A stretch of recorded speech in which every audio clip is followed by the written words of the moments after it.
Welcome back to Indy NXT Debrief. As me and Archie are back to debrief rounds 3 and 4 of the Indy NXT season in the first of 5 double headers as the show hit Barber Motorsports Park, the first road course event of the year. We welcome to the show Nikita Johnson, driver for Cape Motorsports powered by Ed Carpenter Racing, who won the first race of this doubleheader. And why only have one winner when you can have two? We also have the race 2 winner Alessandro de Tullio as he rejoins the show after coming on after the Arlington episode to reflect on his victory in race 2 as well as that collision. Stick around to hear our recap of the doubleheader too, but without further ado, here's your current championship leader.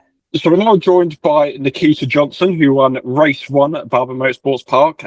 2 wins in 3 weekends to start off 2026. So congratulations, Nikita. Thank you for joining. How was the couple of days been since we ended off the action at Barber? Yeah, thank you very much for having me. And just been relaxing a little bit since Barber, and then, going to leave today because we have the Nashville Super Speedway test tomorrow. So that'll be my first time on oval in the Indy NXT car. So looking forward to it. 2 wins in the first 3 races, 3 podiums in the first 4 by the end of the Barber weekend. So did you kind of see this start to your year coming? Is there any kind of shock about it? Just talk to us about kind of how you've received the way that you've started this season. Yeah, it's been pretty amazing. I mean, I knew that we were going to get podiums and maybe a win at some point throughout the year, but I didn't really expect this. We've just been always right there. And, we got a little bit lucky in race 1, but I just knew to keep my nose clean. But other than that, we've had a pretty good pace the whole year. Always been pretty much top 3, top 5 when it mattered. So, yeah, I'm pretty really happy with what the Cape boys have been doing. And, they're just giving me a really good ecosystem to thrive in, I guess you could say. So I'm just extremely fortunate to be with them. And sometimes you see drivers in their rookie into next season just take a little bit of time to really get up to speed, but you seem to have adapted to the series pretty quickly based on your early form. So can you kind of pinpoint anything which has meant you've been able to make such a quick start, maybe in comparison to others? Yeah, just having good people around me. I mean, I did 2 weekends last year, but I had no testing before that. So it was kind of like those 2 weekends in a way, didn't really know what I was doing. I didn't know what to expect. Didn't have like a driver coach or anything. So it was pretty tough because I was just, going on my own a little bit, just driving the car. And coming to this year, I went with Cape, and they're very knowledgeable. And then I also had Michael D'Orlando as a driver coach, for the team in general, and he's raced Indy NXT. And then we had Matt Brabham, who raced I think 2 seasons in Indy NXT. Back when it was like Indy Lights, I believe, and then Indy NXT, and he's driven pretty much everything. So having the 2 of them in and out each weekend helps, tremendously, and especially with Dominic, Cape, and Reg and everybody else, that have so much experience. So it's just great to be there. So if we look back to the Barber weekend, obviously being a double header, qualifying was a bit different on the basis you had 2 laps in there, not just the one. So kind of take us through your session, maybe how you felt at the end of your qualifying results. Yeah, it was pretty good. I mean, I didn't really know what to expect in qualifying because we were a little bit off in practice, just my driving and a little bit on the car. And, we went back to the drawing board. We're like, we got to go fix this and this. And we did exactly just that. And in qualifying, I felt really good. I mean, the car was amazing and I was driving really well. We should have been on pole for both races. I hit the limiter out of 9. When you run out wide out of 7, 8, 9, you go all the way out and use the curbing. And I just used a little bit too much curbing where it drops off and got wheel spin in 3rd gear and just rode the limiter. And I was pretty mad because I lost like 2 to 4 tenths. On one lap, it was 3 tenths, and the other one was like 3.5 tenths. So, yeah, it kind of made me mad, but I was still happy to start up front because, coming from practice, we didn't know exactly where we were at. We were hoping for a good result, and we thought we would get one. But, being able to fight for pole was pretty cool. And you're pretty quiet in the first race because all the attention was on the leaders, obviously. So kind of before the point you took the lead, which we'll get onto in a minute, kind of how were you feeling in the car? And did you feel you were maybe lacking something compared to what Max and Alessandro were doing? No, we weren't lacking anything. I mean, at that point, I knew I can't pass it around Barber. So I was like, well, there's no point staying in their, under their rear wing because I'm not going to be able to pass them. All I'm doing is burning my tires and having extra risk of going off because being an aero wash. So I just let them do their thing, and I was just, basically on a relaxing drive. I was doing my thing. I wasn't pushing. So yeah, they had like 2.5 seconds on me, but we weren't lacking anything. I was just chilling out because once you get in that, green flag running, you can't make any passes at Barber. So I was just trying to conserve my tires in case there was a caution. If there was a caution, I think we could have probably gotten around them because they're pushing each other so hard the entire race that I know that, they're burning their tires up a lot more than me. But, in the end, there was a caution, but, they weren't ahead of me. So it kind of made it a little bit easier with saving the tires. And how much of the crash did you actually see from your perspective? Like, what was your view of it kind of obviously happening in turn 16? Did you kind of have a good view of it all unfolding? I know you said you kind of expected that something might end up happening with them. Yeah, I barely saw it, but when I saw there was, lap traffic, I knew that something was going to happen because Max was trying to pressure de Tullio the whole race. And I could see them both sliding around a lot. I mean, they were really pushing it. And, that was part of the reason why I stayed back was just to protect my tires in case there was a caution because there's no point staying there. But yeah, I saw the lap cars and I was like, they're both battling and they've been battling, even though they're not side by side, they've been pushing each other. So they're going to go for any opening there is. And you saw Alessandro try to go for an opening in T9 to get around, which is when Max got around him the first time. And then Max was in the aero wash coming through 10-11, had to get out of it. So then de Tullio was there again. And I saw that part. And then coming into 14-16, I didn't really see that much. I was trying to pass one of the lap cars on the inside. And, I just hear like, oh, they're spinning. And I see, two cars like that while I'm passing a lapped car. So then I have to move the lapped car out of the way so I don't hit Max, which was kind of crazy. And I got through it. But yeah, to your point, I didn't really see that much. I just saw two cars stopped and I was trying to pass the car. So I was like focused on getting out of it, right? Yeah. And then I guess it's an interesting situation. Like you've won the race, you then have another race the next day. So like how much can you celebrate it? How much do you have to just immediately kind of switch your brain to focus on the next race? What is kind of that aftermath and I guess the day from winning the first race to then obviously having the second race and going again? Yeah, I know some people will celebrate on a doubleheader weekend, but for me, I just moved on. I took the trophy, was a little bit happy, celebrated, not really celebrated, but just, had a few words with my team. It was like, great job, guys. It was good. Put the trophy away and looked at data and then started thinking about the next day because on a single header weekend, you can go have fun with, your family and friends and stuff. Be like, yeah, we won. But on a double header, you still got a job to do. You can't just celebrate yet because what happens if you win and then you DNF the next race? That's not ideal, right? So yeah, I was immediately thinking about race 2.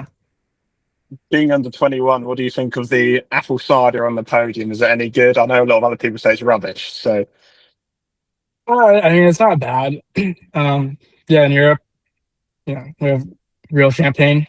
So I kind of missed out about like British F3 when you'd be on the podium and you had real champagne. But I mean, I'm not concerned about it. I mean, it's okay. I mean, at some point I'm gonna get the real champagne, right? Just have to keep working hard. And obviously you were on the podium once again in race 2. So kind of just reflect on that race. How did you feel you performed? And was it kind of the same story as race 1 where it wasn't possible to overtake? So you kind of just had to settle for P3 there. Yeah, it was pretty impossible to overtake. I got around Max on the start and the second, but then after that I tried to defend in T5 and there was grip down there the day before. But then with the more IndyCar rubber running and rubber, all the line like went one car length wider. And so I just had no grip and I was like in no man's land. And so Max went around me and I was like, okay, well, I guess at this point I'm just going to chill. And I tried to keep the pressure. Well, at one point in the beginning, I was saving a bit. You could see I was a little bit behind. And then mid-race, I started putting the pressure on once I saw that there's slipping and sliding. But it just wasn't enough to get around them. You could be like 2-3 tenths faster, but even if you're probably a second faster, it's still pretty hard to get around them. But yeah, I was trying to go on the offense and couldn't really get it done. I had a few chances, but I wasn't going to risk the points for, trying to send it 3 car lengths or 2 car lengths in the 5. And then then I had to go on the defense at the end because, I burned my push to pass trying to force Max into a mistake. So then I had to go defend Fittipaldi. So that race I was a little bit more defensive and on the offense because everybody was just closer together. Race one, everybody was kind of saving a little bit more and just doing their own race, trying to figure it out. And then race two, everybody knew that they could push harder. So the whole pack was closer. So yeah, I couldn't relax as much, but it's okay. I just want to go back to something you spoke about at the start, because obviously there's the Ed Carpenter Racing involvement, but I'd like you just to talk a bit about actually bringing success to the Cape team, being a proper kind of family team rather than, say, an Andretti, who are obviously a big established IndyCar organization. So I guess what's it like being a part of a team that is like the Cape team? Yeah, it's amazing because, everybody's humble. I've been in sometimes like with few big teams, not really big teams, but just teams that have won and stuff. And sometimes they just don't listen to the driver. Like, oh, this is the setup we have. It's proven, and you're going to drive it this way. And I love being able to work with my team and the engineers and kind of shape the car around myself because at the end of the day, everybody's different, and you can't have one setup for every driver. So I'm really happy that even though our team, you could say, is small, we get it done. We all listen to each other. We do the engineering debriefs with Matteo as well, and Reg, which is Matteo's engineer, and Dominic's my engineer. So, we all do it at the same time together. We kind of share some info with each other and talk about it. But I think the biggest thing is that they listen to me, and we have a really good working relationship. I'm not sure about what Andretti has. I haven't raced there, and I don't know if I'll race there next year because I kind of want to go to IndyCar, but you never know. So yeah, at least on our side, it's we all listen to each other, and we do our best to shape the car around myself and what's the fastest way to set up a car. And we've seen you in the last couple of years drive a lot of different single-seater series in Europe, in the States, even in New Zealand. So racing all these different types of machinery in the last few years, including some of those races in Indy NXT, what was kind of the thinking behind all these different campaigns, and how has maybe that been a benefit to you so far? Yeah, I mean, last year was a little bit, I guess you could say, messy. I was kind of everywhere. I pretty much just went where the opportunity presented itself. I mean, I didn't really say no to go driving a car. And I think, you have to learn that and be able to adapt. Like for me, F3 was really hard. I didn't get any testing, obviously, in the current F3 car. And then I got like maybe an hour of testing in the old car before I signed for the one race with Dams, because the old car sometimes is pretty unreliable when you run them. So even though you do test days in them, half the time they're like something's breaking. So I got like 1 hour of driving maybe in the old F3 car before I did my debut, which was tough. But all those F3 races taught me just how to stay on top of it and adapt fast, because for me it was hard. I mean, we didn't really get the results we wanted. Besides Monza, we did pretty okay. But it was hard for me coming from British F3, having no testing, no driving at all, and there's guys that have been there for 3 years, right? So that really, I guess not showed me, but like made me hungrier, right, to be on it better and be faster. But yeah, at the end of the day, I just pretty much went wherever the opportunity presented itself. So whatever I could drive, I got in. And even though it was a little bit scattered everywhere, I think it helped me because I just getting better at being able to adapt to cars. And then obviously this year you're doing some of the IMSA stuff as well with Ray Hall in the McLaren, which is pretty cool. I remember watching Sebring the other week, and they're pointing out that you're behind Kirkwood, and he's just won the last IndyCar race, and you're kind of chasing him down. So that's got to be pretty cool. But just how did that come about? Like, why was it something you wanted to do? And then what has the experience been like in these couple of races that you've done with them? Yeah, the experience has been amazing. I mean, it's surreal to drive in the Daytona 24 hours in Sebring, and going to be amazing to drive the rest of the season for them. But yeah, I mean, it all started last year because, I was at like a crossroad or whatever you want to call it. I didn't know if I was going to stay in Europe or come back to the US. And, ultimately we decided to come back from Europe because of, it's crazy to be over there with the how expensive it is, and I don't have all my US sponsorship kind of left when I went to Europe because there's no need for my US sponsors over there. And ultimately, we were like, okay, we'll come back to the States. We know everybody knows us, and we can have our sponsors again and stuff like that. And with coming back to the States, I met Bobby Rahal last year in November after I did the IMS test. And, we had a really good conversation about like our whole career. And he's like, yeah, I went to New Zealand, way back then, did F3 and did F3, F2, and all that stuff. And I did sports cars, but then I came back to the States and we were like, oh yeah, I did kind of the same thing. So we were kind of just talking about, our paths and what we did when we were young drivers, which, I'm still a young driver. So we, I think, hit it off pretty well at dinner because, my dad was there, an agent, and he was there. So I think we had a good connection. And he's like, oh, I'm going to keep my eye on you. And we kept going racing. And then like a week and a half before Daytona, the phone rings and it's like get into conversations. And, I didn't even have a suit really for it. OMP whipped up a suit off the shelf, put my name on it and everything. And it came there like on the Wednesday of, like right before the Roar. So it was all last minute, but yeah, it was just, I don't know, it was a cool story, I guess, for me because, I've always wanted to do Daytona, and to do it with Rahal, Letterman, Lanigan is pretty amazing. And, it's a pretty good story on how it kind of all whipped together. Yeah, I know I'm running long, but it's just, I don't know, it's still crazy to think about, how it all happened because, at one point in October, I was like, what am I going to do? Like, am I going to stay in Europe or come back to the US? And then everything just kind of, starts rolling and rolling. But yeah, to get to the point, I mean, it's just, it's crazy to be running in IMSA, and to be running against Kirkwood at Sebring was really fun. I kind of wanted to pass him, but I knew I had to save a little bit, right? And I guess that's quite a nice bond to have with that team as well, given they are an IndyCar, like looking possibly longer term. Yeah, it's a good connection, and I really like Arlo, and at least on the sports car side, I mean, I love everybody that's there. I haven't met anybody on the IndyCar side, so I don't, I can't say anything. But yeah, on the IMSA side, I love working with them. I mean, it's such a good crew there, and I think we have a podium coming, or maybe a race winning weekend coming soon. It's just we have to put it all together, and we're already there. We show our pace every weekend. We just have to put it together and get a good weekend underneath our belts. So you have a lot of testing coming up in April, despite no racing, unfortunately. So are there any priorities that you want to get boxed off in these couple of tests that you have? Yeah, just getting used to the ovals. I haven't been on an oval in the Indy NXT car, so that'll be new for me. We go to Nashville, and then I think Iowa. I'm not exactly sure the other oval test later on this month.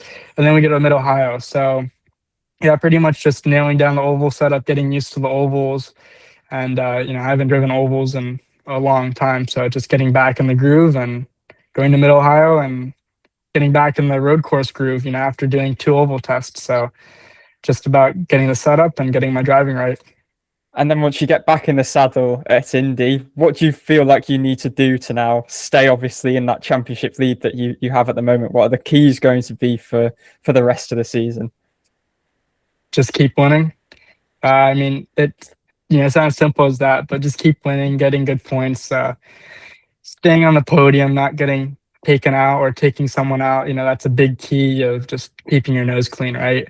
And I think IndyCar teams respect that as well. If you can, put a good weekend together, even if it's a second or third, you're at least finishing and getting good points. So if I can go to IMS, maybe get a win, in an ideal world to get 2 wins, but sometimes it's hard to do that. So get a win, get some good points, and just keep controlling the lead, and then see where we're at after that. Cool. Nikita, that's all we've got for you. Congratulations once again. As we say to every driver, the more you're on here this year, the better you're doing. So let's hope you're on here plenty of times this year, and we're looking forward to you being back on track in Indianapolis. Yeah, thank you. It's going to be fun. Can't wait to race again. That was your race 1 winner, Nikita Johnson. Thanks, Nikita, for his time in joining the show this week. But let's go on to our race 2 winner, Alessandro de Tullio. So here's everything from Alessandro. We're now joined by race 2 winner Alessandro de Tullio, as well as the double pole sitter. Now, Alessandro said on last time's episode in Arlington, that you're very much welcome back on the show once you won a race this year. Didn't take you long, did it? Welcome back to the show, and congratulations on your win at Barber. Yeah, thank you. One day late. It should have been Saturday, but yeah, we got it done. So I'm glad to be back on here. I guess if I'm here, it's a good thing. Yes, if I'm not with you guys too often, it's not a good thing. No, if you're on here, that means you're doing well, which is always a good indication. But as we kind of said, it's been a long time coming. There was kind of 2 very close attempts which didn't quite pan out, but you got it done over the line on Sunday. So just kind of give us your reflections, your emotions on how it feels to just finally win in Indy NXT for the first time. Yeah, it's a surreal feeling. Obviously, I believe we could have done it in Arlington and the first race at Barber. But that didn't go as planned. Racing sometimes is cruel. But yeah, getting it done the third time around, starting on pole was amazing feeling, and I think it made it even more special and very emotional. Of course, I've worked my whole life towards the goal of being an IndyCar driver, and now I'm one step away, and winning at this step is it's an amazing feeling. And yeah, I can't thank enough the whole team and my whole family and all my supporters, both in the US and in Argentina, for all the nice messages and support. And how much sweeter does it make it, knowing obviously you had the bad luck in Arlington, you had the bad luck then the day before as well? Like, how much sweeter does that make it? Because it must be pretty satisfying after all the disappointments. Yeah, exactly. I mean, it's obviously Arlington, it was tough to swallow those 2. And, I was not going to let it slip that third time, no matter what. Like, I was going to either hold the steering wheel harder if I get hit. No, I'm kidding.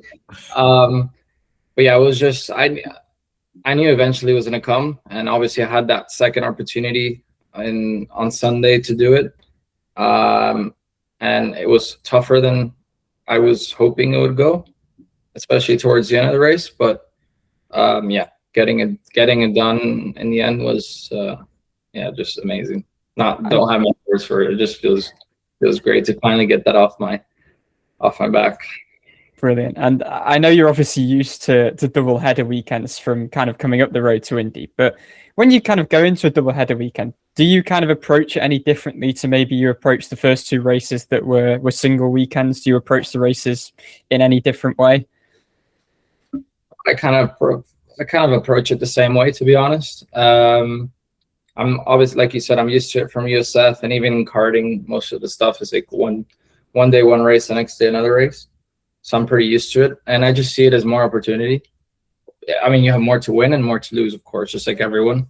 It's the same for everyone, but it's nice. Like, especially after what happened on Saturday, if I would have left the weekend with that, it would have been, a bit tough.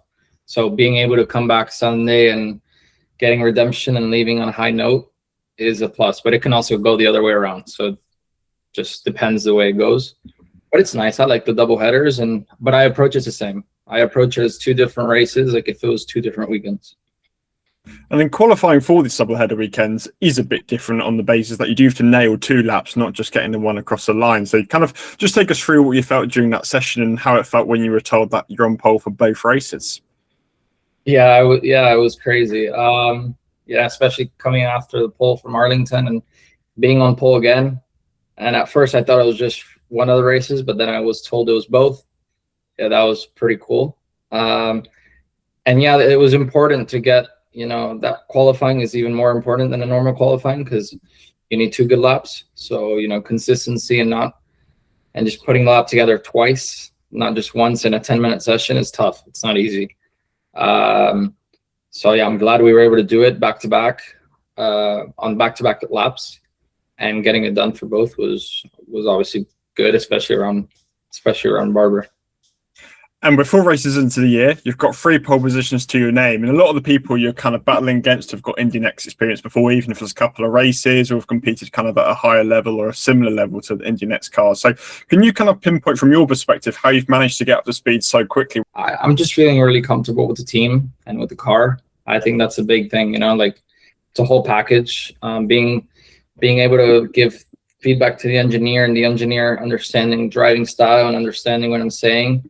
I think that's where a good link up is very important. And I think that's with my engineer, Joe, we've had great communication, great, him giving me feedback on my driving, me giving him feedback on the car, and we each end up doing our job. And that's what makes, and it's not going to be as simple as that all the time. Like there's going to be times, I'm sure, where we're going to have to work harder, or, I mean, we're always working hard, but, we're going to have to look for more.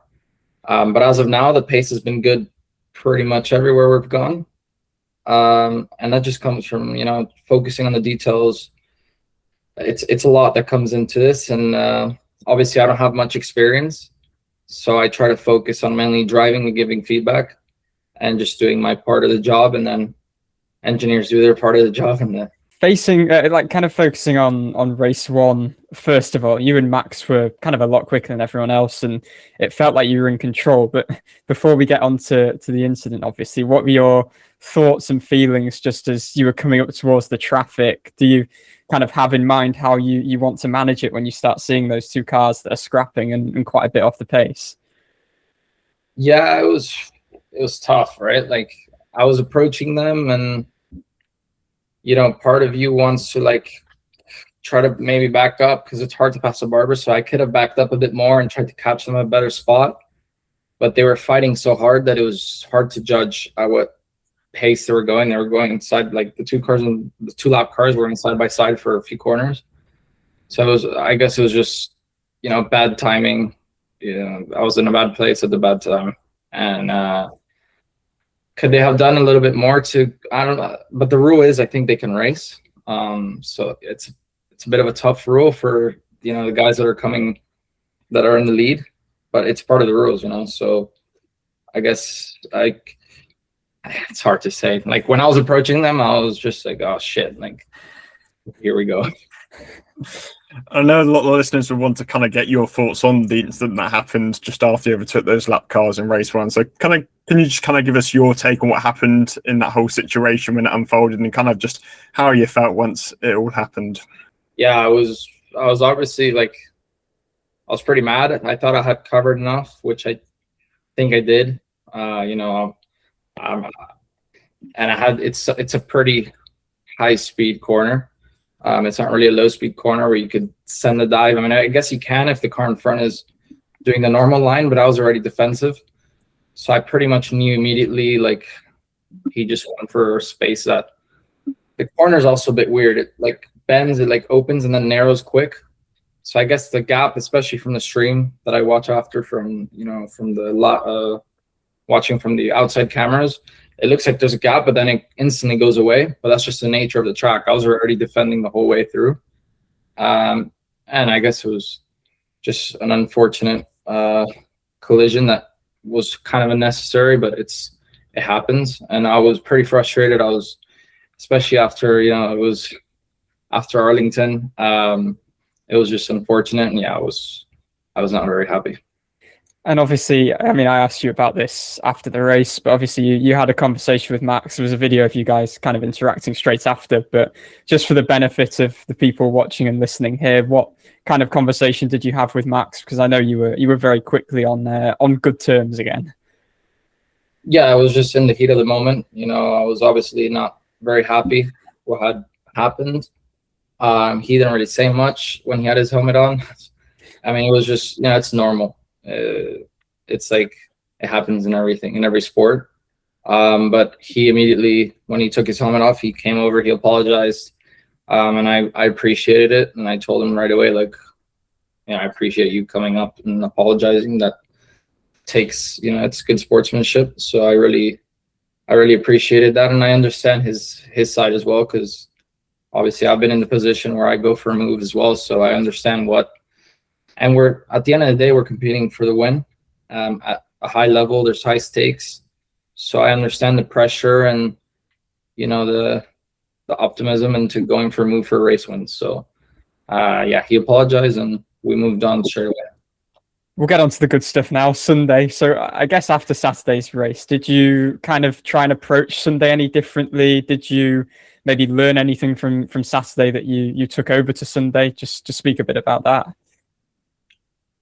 I mean, the only thing, I just tried to do the same thing I did on Saturday. I think on Saturday, I did everything pretty right. Like I was managing the pace, had a good start, had a good restart on the safety car. So and then, what happened with the lap traffic and then getting taken out was not in my control. But I know, like, for the future, I think there could be some things I could have done better as well to maybe not be in that situation. But for Sunday, no. I mean, for Sunday, I was just, I immediately forgot about Saturday. I just moved on. New race on Sunday. Went, slept well, ate well. And then for Sunday, it was just about going and executing again, focusing on a good start, good restart if I had to do any, which I didn't because there was no safety car. And then just managing again, not making mistakes. And gladly, that's how I went. And at the end, we kind of saw this queue of cars chasing you down towards the kind of last few laps. So when you're in the lead in that position, you trying to manage your pace? Do you feel like you have more pace which you can unleash in that moment if you need it? Just kind of take us through what it's like when you're leading, but you see these queue of cars behind you who will obviously all want to overtake you. Yeah, to be honest, I was not too much in the mirrors. Like I wasn't like staring at the mirrors.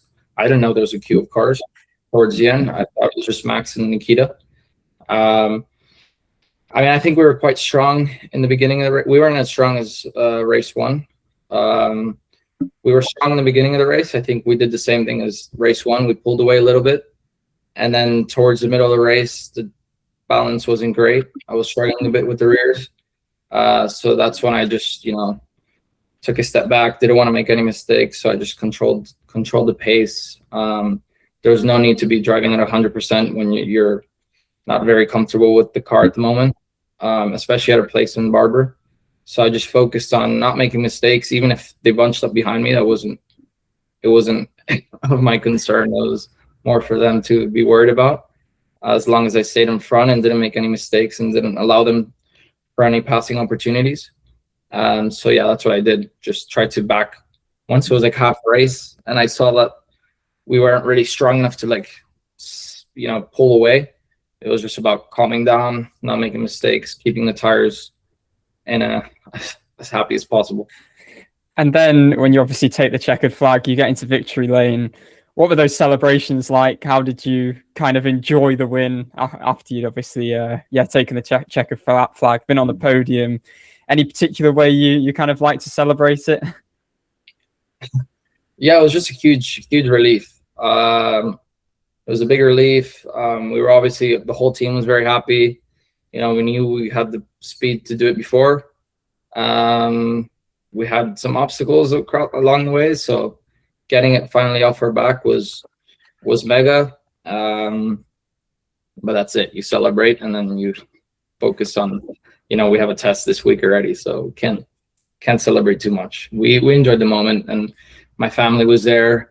I had a lot of messages from fans from Argentina, from here, from the US. So that was also very nice to, see all of that. And yeah, it was a special moment. What's your thoughts on the fake champagne being under 21? It's very sticky.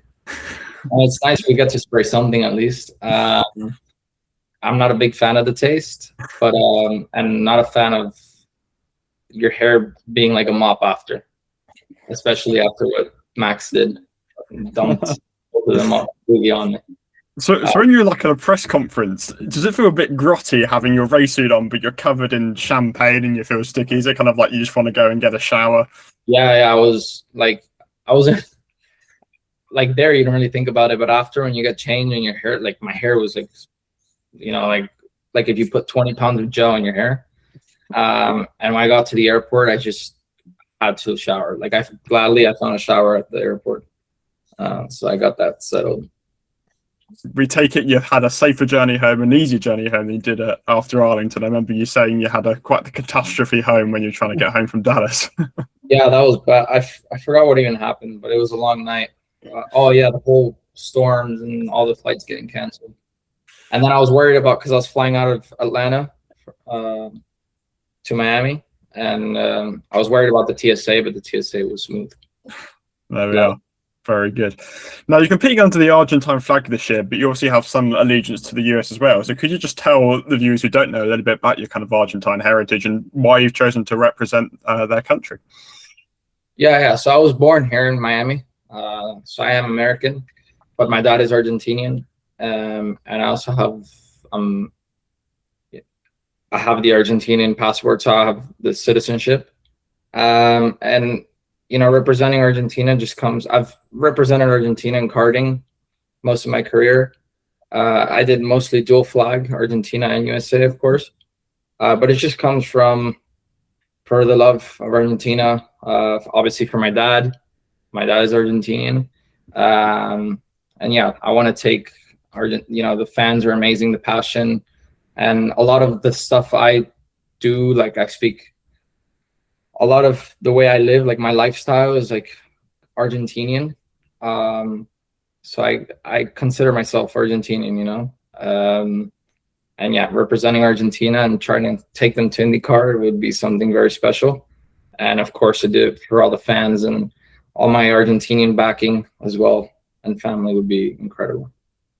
And as you mentioned a minute ago, we do have a lot of testing coming up in April, including this week, even if there is no on-track racing. But a lot of that is going to be on ovals. And obviously, as you got the ladder, your oval experience is fairly limited, especially on a pretty short oval at Lucas Oil Raceway. So just kind of what are your thoughts about racing on high-speed ovals kind of for the first time at places like Nashville or Gateway? And how are you going to really utilize these forthcoming tests to help you prepare for them?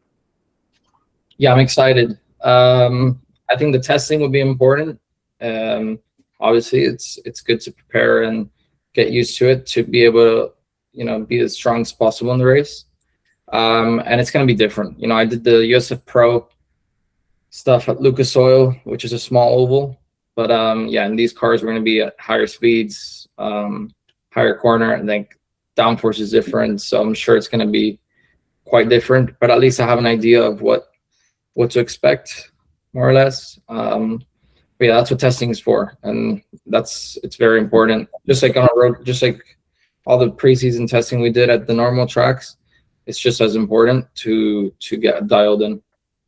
And I guess it's probably not ideal to have such a big gap between racing, even though you are obviously getting to drive in the testing. So, you got any other kind of plans for this big break before you go and race at Indianapolis, or just the testing? Is that going to dominate this next, I guess, month or so?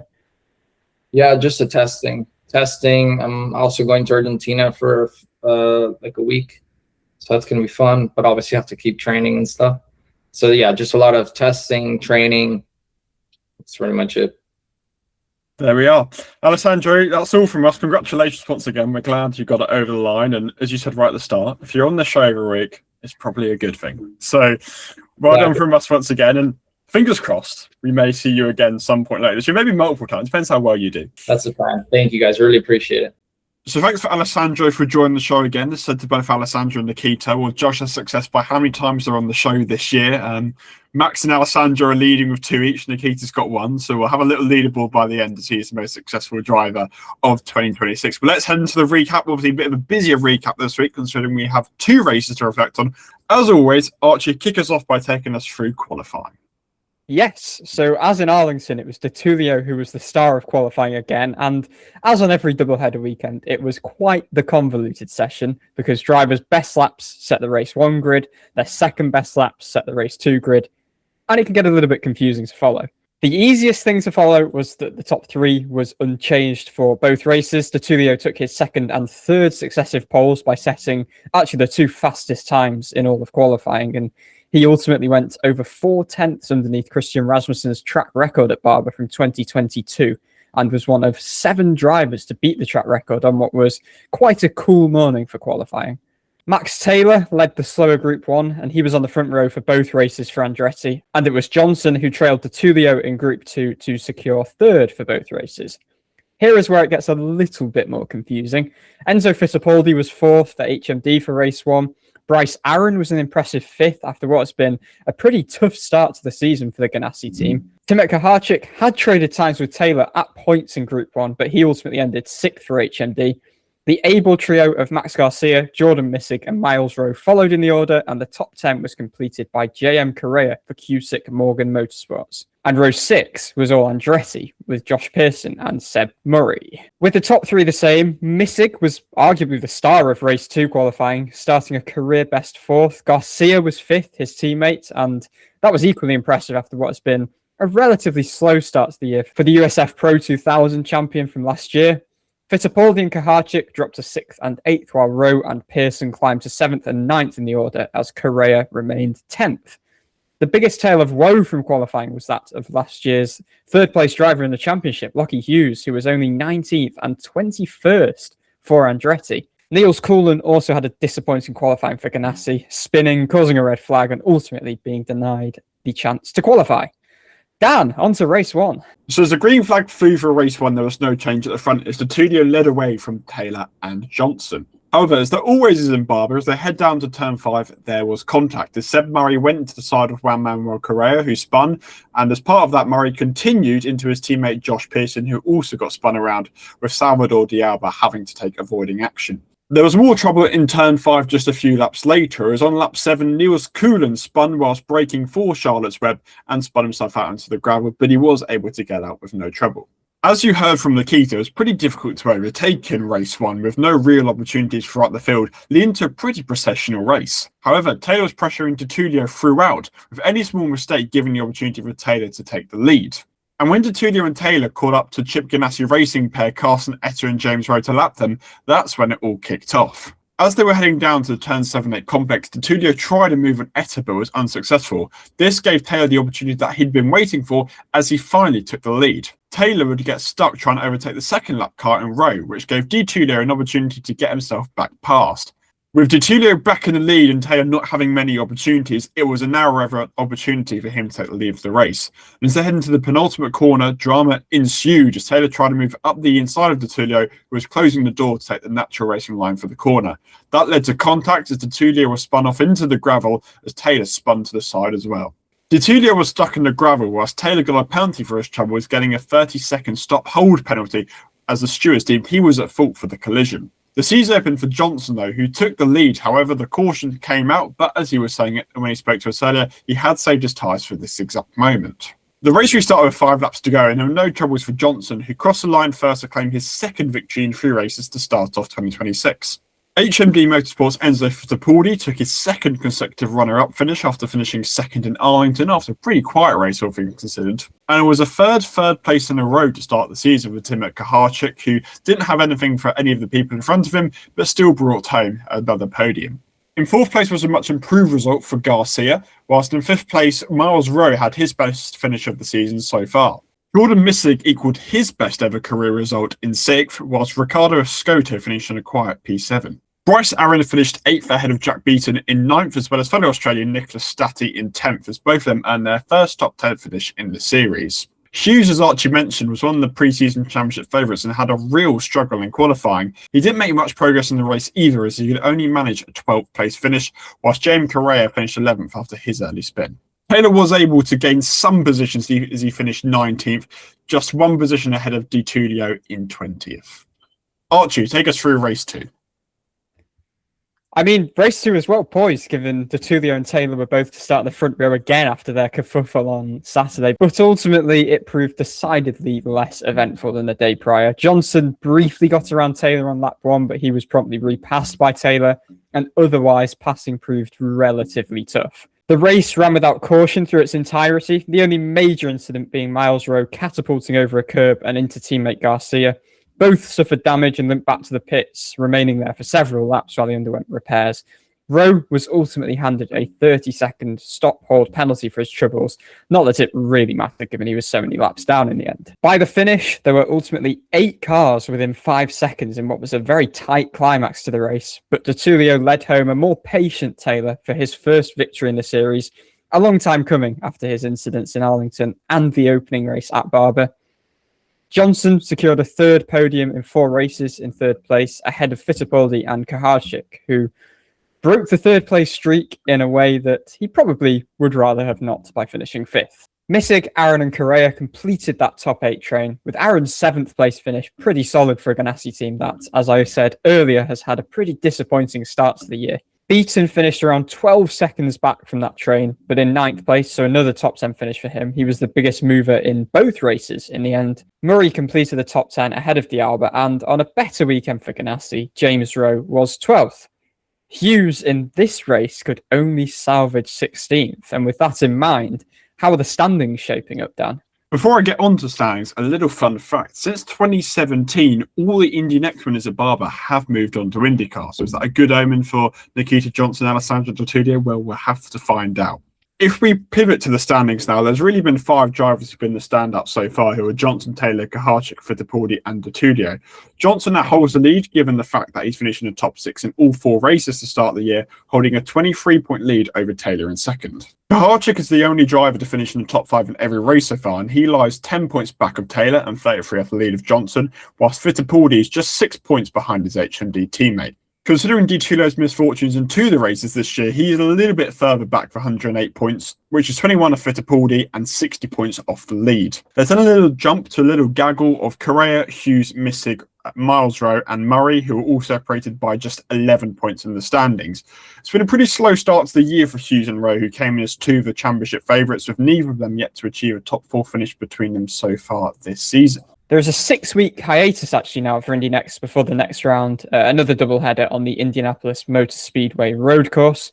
But as this episode drops on Thursday, cars will be on track at Nashville Super Speedway for the first of 3 tests during this break for the series. In the coming weeks, they will also test on the Gateway Oval and at Mid-Ohio as well. Before we finish, we do have some post-race press conference clips to play in. So Dan, let's start with race 1. Yeah, so we managed to catch up with Timek Kaharchik, who at this point had 3 third-place finishes to kick off 2026. We asked Timek on how he's going to improve these third-place results, and here's what he said. Thanks, Dave. Congratulations, everybody, on today. Just sort of with Timek, obviously your third place finish in 3 races to start off the year. So do you feel you're kind of missing something to get a second or even a victory at this point this year? Is there anything you've kind of highlighted that you need to work on at this point? Yeah, probably to a bit of luck, to be fair.